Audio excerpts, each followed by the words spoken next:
بسم اللہ الرحمن الرحیم. السلام علیکم. میرا نام حسین اقبال ہے اور میرے ساتھ ہیں اعتزاز نقی. اعتزاز بھائی، 2023 جس طرح آئین اور قانون کی پامالی کا سال رہا، عدالتیں اس میں فیصلے کرتی رہیں اور ان فیصلوں پر عمل درآمد نہ کروا سکی. سپریم کورٹ بھی الیکشن تک کروانے میں ناکام رہی، کیونکہ پہلے اس سے دو بار، ایک بار پنجاب کی اور کے پی کے کی اسمبلیوں کے لیے جو حکم آیا اور پھر جنرل الیکشن پہ بھی ایک بار حکم آیا، اس پہ جو ہے وہ عمل درآمد نہیں کروایا جا سکا. اب 2024 شروع ہوا. عدالتیں خود اس چیز کو تسلیم کر چکی ہیں کہ 2023 جو ہے وہ آئین کی پامالی کا سال رہا ہے. اب 2024 کا سٹارٹ ہے اور بال جو ہے وہ تمام تر جو عدالتیں ان کے کورٹ میں اب جا چکی ہے. الیکشن کے پہلے دو مرحلے آپ نے دیکھ لیے. پہلے مرحلے میں جو ہے وہ امیدوار اٹھا لیے گئے، کاغذات نامزدگی جب وہ جمع کروانے جاتے تھے یا ان کو اغوا کر لیا جاتا تھا یا چھین لیے جاتے تھے. دوسرے مرحلے میں جو تجویز کنندہ اور تائید کنندہ تھے ان کی حفاظت کرنی پڑی اور ان کو اٹھانے کا سلسلہ جاری رہا. اب جب تیسرا مرحلہ ہے یہ اپیلوں کا ہے، جو اپیلیٹ ٹریبیونل میں اپیلیں کی جا رہی ہیں اور 10 تک جو ہے اس کا فیصلہ آئے گا، تو اس کے بعد بھی اگر اعتراضات رہتے ہیں یا کاغذات مسترد رہتے ہیں تو عدالتوں کے دروازے کھلیں گے. تو آپ کو اب جو معاملہ لگتا ہے، کیا وکیلوں کی شامت آ رہی ہے؟ اب وکیل اٹھائے جائیں گے؟ نہیں، وکلاء تو یہ پہلے ہی کہہ رہے ہیں. ان کا یہ کہنا ہے کہ اب جو ہے ہمارے وکیل اٹھائے جا رہے ہیں. آج بھی یہ ریمارکس سامنے آئے ہیں. جو پی ٹی آئی کے وکلاء تھے، آپ کے علم میں ہے کہ یہ کہا گیا کہ اب تو وکیلوں کو بھی اٹھایا جا رہا ہے. اچھا، اب وکیلوں کو اٹھایا جائے، پولیٹیکل ورکرز کو اٹھایا جائے، کیا صورتحال بنے؟ یقینی طور پر اس پہ سوالات اٹھ رہے ہیں. لیکن آپ نے جو آئین کی پامالی کا ذکر کیا کہ 2023 میں یہ کہا گیا، خود عدالتیں یہ کہتی رہیں. آپ کو یاد ہوگا اکثر جب بھی یہ سوال آتا ہے کورٹ کے حوالے سے، تو ہم کہتے ہیں کہ کورٹس یہ کہتی ہیں کہ آئین کی پامالی کی گئی. یقینی طور پر آئین کی پامالیاں ہمیں دیکھنے میں ملی ہیں، اور گزشتہ سال 2023 جو گزر گیا، جب ہم اس کی بات کر رہے ہیں تو اس میں بھی ہمیں وہ مناظر دیکھنے میں ملے جو گزشتہ سے پیوستہ سالوں میں بھی ہمیں نظر آتے رہے. ہماری بہرحال ایک تاریخ ہے. میں ہمیشہ کہا کرتا ہوں ہماری تاریخ میں آئین کی پامالی کا جب چیپٹر آئے گا تو وہ میرے خیال میں بہت سی کتابیں اس پہ لکھی جائیں گی. تو وہ رہا ہے. اب 2024 سے ہم کیا امید وابستہ کر سکتے ہیں؟ دیکھیں جی، ہمیشہ کہا جاتا ہے کہ امید تو اچھے کی رکھنی چاہیے، اور جب آئین کی بات ہے، آئین کی حفاظت کی بات ہے، تو یقیناً وہ امید کورٹ سے رکھی جائے گی کہ عدالتیں جو ہیں وہ آئین کا کتنا دفاع کرتی ہیں. اور جب ہر جگہ سے آپ نا امید ہوتے ہیں تو آخر کار آپ کورٹ کے دروازہ کھٹکھٹاتے ہیں، اور کورٹ آخری امید ہے. یہ اس وقت آپ سیاسی پس منظر میں بات کر رہے ہیں تو ظاہر ہے پی ٹی آئی ورکر بھی یہی کہہ رہے ہیں کہ ہمیں کورٹ سے امید وابستہ ہے. خود آج چیئرمین پی ٹی آئی، جو کہ اس وقت تو چیئرمین نہیں ہے، خان صاحب، وہ بھی پہلے کہہ چکے ہوئے ہیں کہ ہمیں عدالتوں سے امیدیں وابستہ ہیں. عدالت نے بہت اچھے ایسے فیصلے دیے جس سے پی ٹی آئی، جو کہ بہت زیادہ شکوہ کر رہی تھی گزشتہ سال میں ہونے والے ان کے خلاف جو اقدامات تھے، اس سے ان کو ایک مرتبہ پھر آکسیجن ملی. اور اس وقت جب چاہے ہم نشان کی بات کریں، بھلے کے نشان کی، الیکشن کمیشن کے فیصلوں کی بات کریں، تو یقیناً اس وقت ایک جو فضا ہے نا حسین صاحب، وہ مجھے یہ نظر آ رہی ہے کہ جو ادارے جو ہیں وہ اور پھر کورٹس، ان کے درمیان ایک ورکر ہو، پولیٹیکل ورکر ہو یا ایک عام آدمی ہو، وہ ایک فٹ بال کی طرح نظر آ رہا ہے. وہ کبھی الیکشن کمیشن کو دوڑتا ہے، ایک امیدوار کاغذات لے کے جناب وہ مسترد ہو جاتے ہیں، اس کی کوئی سمجھ نہیں آتی اس کا کیوں مسترد ہوئے کیوں نہیں ہوئے.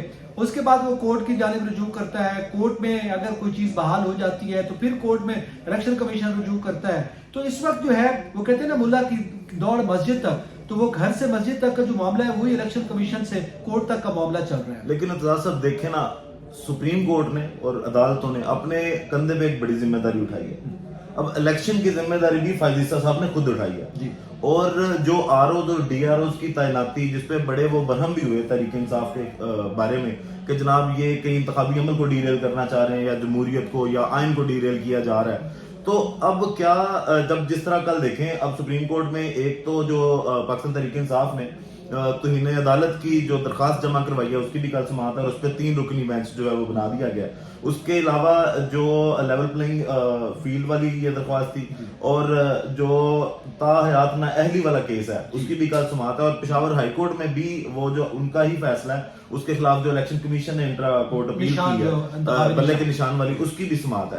تو عدالتوں کے کندھے پہ اس ٹائم بوجھ تو ہے الیکشن کا، اور صاف شفاف کروانے کے سوالات بھی جب اٹھیں گے تو عدالتوں پہ جائیں گے. اب سہیل وڑائی جیسے جو ہیں صحافی، وہ اگر پی سی او کی یا مارشل لا کی باتیں کر رہے ہیں اور وہ کہہ رہے ہیں کہ جناب اس کی ذمہ داری ہے وہ عدالتوں کے کندھے پہ جائے گی اگر اس طرح کے معاملات دیکھنے پڑے، تو آپ کو کیا لگتا ہے عدالتیں کس حد تک جو ہے وہ اپنی ذمہ داری پوری کر سکتی ہیں؟ اچھا، اب یہ یقینی طور پر اس وقت وہی بات ہے نا کہ سارا بوجھ عدالتوں کے کاندھوں پر ہے. عدالتوں میں جو آئندہ روز ہے وہ بھی بہت بوجھ لیے ہوئے ہیں. جو کل کا سورج طلوع ہوگا، آئندہ روز کا سورج طلوع ہوگا، اس کے کاندھے پہ ہی بڑی ذمہ داری ہے. وہی ہم اس میں یہ منظر دیکھیں گے کورٹس کیا کرتی ہے. ایک کورٹ ہے پشاور ہائی کورٹ، جس نے بلے کا نشان بحال کیا تھا پی ٹی آئی کے لیے، اور اس میں الیکشن کمیشن جو ہے وہ اس وقت فریق بن کر گیا ہے، استدعا کر رہا ہے کہ نہیں جی آپ اپنا فیصلہ واپس لیں. اور صرف یہ نہیں کیا گیا بلکہ 2 ضمنی درخواستیں اور بھی دائر کی گئی ہیں. ایک تو اس کی بینچ کی ہوگی کہ یہ بینچ تشکیل دیا جائے گا، لیکن کل ہم کوئی بہت بڑا بریک تھرو اس کیس میں نہیں دیکھیں گے، کیونکہ بینچ تشکیل دیا جائے گا سماعت کا قابل سماعت ہونے نہ ہونے کے حوالے سے، پھر اس کے بعد یہ کیس آگے چلے گا. دوسرا جو کیس ہے وہ بڑا اہم ہے، وہ ہے ڈسکوالیفیکیشن کا 62(1)(f), جس کے تحت میاں نواز شریف کو ڈسکوالیفائی کیا گیا تھا اور پھر وہ ان کی حکومت کا خاتمہ ہوا تھا. اور وہ بار بار اس زمانے میں یہ کہتے ہوئے دکھائی دیتے تھے مجھے بتایا جائے مجھے کیوں نکالا، وہ پاناما سے اقامہ ہوا. اور اس کے بعد پھر ظاہر ہے اب جو ہے وہ نااہلی کی تلوار، وہ جو سابق چیئرمین پی ٹی آئی ہیں، اس وقت وہ چیئرمین نہیں ہیں عمران خان صاحب، ان پہ لٹک رہی ہے. اچھا، اسی طرح ہم ان کی بھی نہیں بلکہ بہت سے پولیٹیکل ورکرز کی جب ہم بات کرتے ہیں، 62(1)(f) یہ وہ آئین کا وہ حصہ ہے، وہ شق ہے، وہ قانون ہے جس کے گرداب میں ہمیشہ سیاستدان آتے رہے ہیں. آپ کو یاد ہے صادق و امین، یعنی ہمیشہ یہ کہا تھا کہ کون یار سرکار رسالت مآب صلی اللہ علیہ وآلہ وسلم کے بعد کون ایک عام آدمی صادق و امین ہو سکتا ہے. تو ایک تو اس شق پر بڑا اعتراض تھا. اور اس میں جو مزے کی بات ہے وہ یہ ہے کہ خود ایک سیاسی جماعت اس کے حق میں تھی تو دوسری اس کی مخالف تھی. نون لیگ 62(1)(f) کی مخالف تھی، جس کے بعد میاں نواز شریف اس کا شکار ہوئے، اور پیپلز پارٹی اور میرے خیال میں اس وقت پی ٹی آئی بھی جو ہے وہ اس کے خلاف تھی. پھر یہ ترمیم کی گئی گزشتہ دور حکومت میں، اس میں پھر اس ترمیم کے بعد 5 سال یہ نااہلی کی مدت کی گئی ہے. اب ظاہر ہے جب کورٹ میں یہ معاملہ جائے گا ڈسکوالیفیکیشن کا، تو ویسے تو ظاہر ہے کچھ کہنا پریجوڈس ہے، یہ معاملہ اس پہ کچھ کمنٹس تو نہیں دیے جا سکتے کورٹس کے میٹر میں، لیکن ایک معاملہ ہے جو کورٹ کے سامنے ہے. اور اب تک جو ہم ایک ٹرینڈ دیکھ رہے ہیں کورٹ کا، جس میں وہ انتخابات کی حامی نظر آ رہی ہے، ہمیں شفاف الیکشن کی حامی نظر آ رہی ہے، اور اس کی راہ میں رکاوٹیں حائل نہ ہوں، اس پہ ریمارکس سامنے آ چکے ہیں ججز صاحبان کے.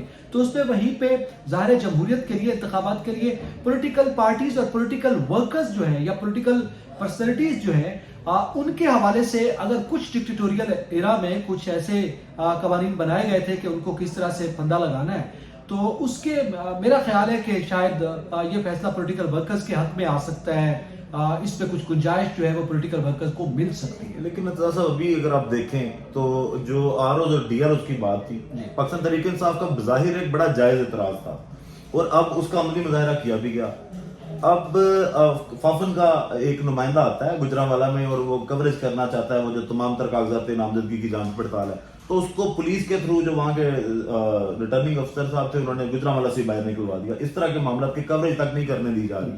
اس کے علاوہ جس طرح لطیف کھوسہ صاحب کے بیٹے کو اٹھا لیا گیا، جمشید دستی صاحب کے گھر پہ جس طرح سی ٹی ڈی کی کاروائی ہوئی، اور اس طرح کے جو تمام تر معاملات ہیں عدلیہ اس کو دیکھ رہی ہے. اس پہ جو پاکستان تحریک انصاف ہے ان کی جانب سے بھی یہ کہا جا رہا ہے اور دیگر جو قانون دان ہیں جس طرح اعتزاز احسن صاحب بھی ہیں ان کی جانب سے بھی یہ کہا جا رہا ہے کہ عدلیہ کو کوئی ایکشن لینا چاہیے اور لیول پلینگ فیلڈ پہ، اور کل اب کیس بھی ہے اس کا تو انہیں عدالت کا بھی اور لیول پلینگ فیلڈ پہ.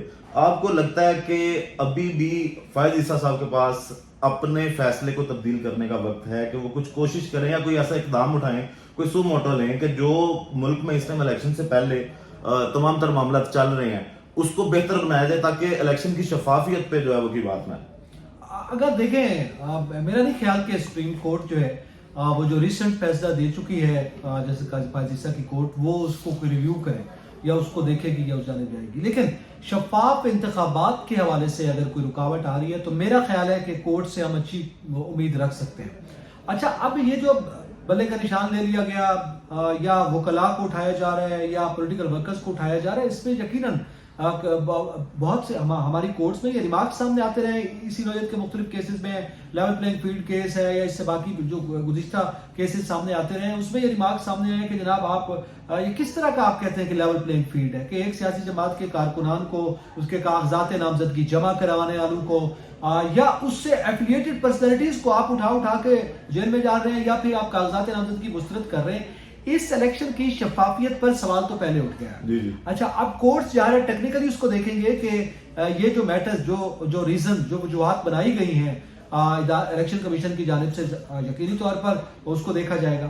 میرے خیال میں اعتزاز احسن صاحب کا آپ نے ابھی ذکر کیا ہے، چودھری اعتزاز احسن صاحب نے بڑا اچھا انہوں نے کہا جی بغیر انتخابی نشان کے آپ کسی سیاسی جماعت کو کہتے ہیں آپ الیکشن میں جائیں، یا آپ کمپین کا جو ٹائم ہے اس میں وہ سارا ٹائم ان کا کورٹس میں یا الیکشن کمیشن میں گزر رہا ہے یا بلے کا نشان لینے میں گزر رہا ہے یا کوئی بھی انتخابی نشان کسی بھی سیاسی جماعت کے حوالے سے.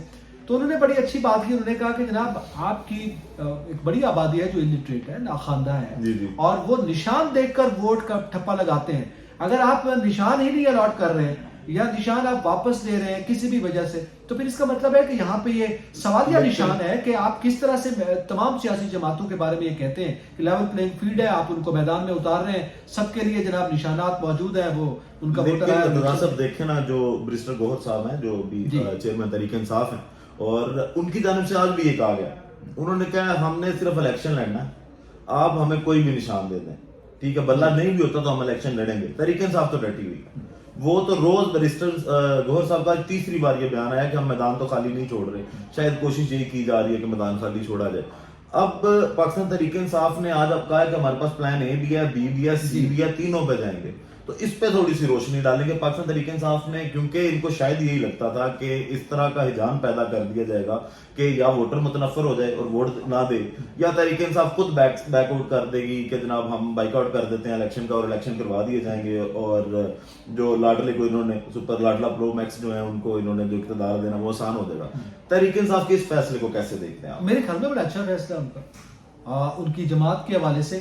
وہ پلان اے بی سی آپ کو یاد ہے بڑی ابتدا میں ہم نے ایک ویڈیو میں آپ سے بات کی تھی کہ شیر المروت صاحب نے یہ کہا تھا اس وقت کہ ہمارے پاس پلان اے بی سی موجود ہے، اور یقیناً اس میں اگر نشان لے لیا جاتا ہے، اور یہ بلے کا نشان آئندہ انتخابی فہرست پر ہوگا کہ نہیں، یہ بحث تو 6 مہینے پہلے ہی چل پڑی تھی کہ آیا اگلی جو انتخابی فہرستیں یا جو ووٹر لسٹیں ہوگی یا جس پہ نشانات چھپے ہوں گے اس میں بلہ ہوگا کہ نہیں ہوگا. مجھے تو لگتا ہے شیر ہی شیر ہوگا بس، اور کوئی نشان نہیں ہوگا اس پہ. شاید ابھی جس طرح کے حالات چل رہے ہیں اس میں آپ کو نہیں لگتا کہ صرف سارے نشان جو ہیں وہ شیر کے ہوں گے اور عوام اس پہ جو ہے اس کو کہا دے گا ٹپے لگا جائیں، اور اس پہ بھی اعتراض ہے. مجھے یہ لگتا ہے کہ عوام پھر بھی اس بیلٹ پیپر کو الٹا کرے گی اور ٹپا پیچھے لگا دے گی.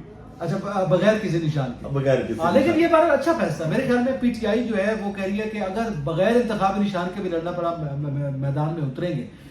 تو ایک سیاسی جماعت کا بڑا خواب ہوتا ہے جب الیکشن آتے ہیں، الیکشن میں حصہ لینا ایک سیاسی جماعت کا، کسی بھی سیاسی جماعت کا بنیادی حق ہے.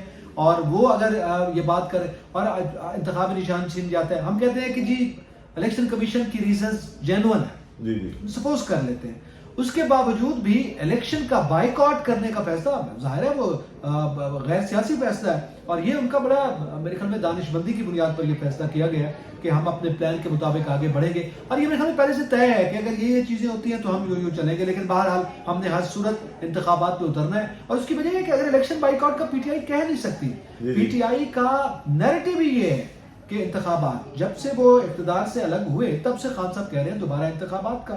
پنجاب اسمبلی جب توڑی گئی، کے پی کے اسمبلی، ان کو بار بار تنقید کی گئی کہ آپ نے کیوں توڑی، آپ نے خود کو ویک کیا یہ اسمبلیاں توڑ کے. انہوں نے کہا جی ہم انتخابات چاہتے ہیں. تو ظاہر ہے ان کا یہ نیریٹو ہے، وہ جائیں گے. ٹھیک ہے صاحب، بہت شکریہ آپ کے وقت کا.